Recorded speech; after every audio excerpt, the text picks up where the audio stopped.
आज पुण्यामध्ये सिलेंडरचा रेट ₹7,000 पर सिलेंडर झालेला आहे आणि तुम्हाला वाटत असेल मग कुठं मालूम पडलं?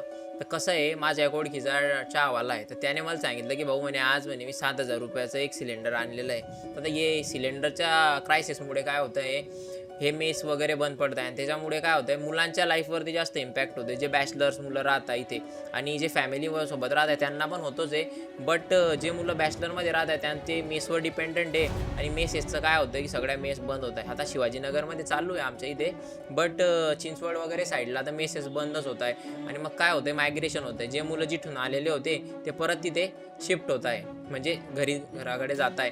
का बरं जात आहे? कारण हे त्यांना खायला वगैरे भेटत नाही आहे. तर इथून आपल्याला काय शिकायला मिळतं की लाईफमध्ये माणसाने नाही का इंडिपेंडंट राहिलं पाहिजे. आता आपण नाही का ते सिलेंडरवर डिपेंडंट राहिलो खायसाठी, त्यामुळे आपल्या लाईफमध्ये प्रॉब्लेम्स येत आहे.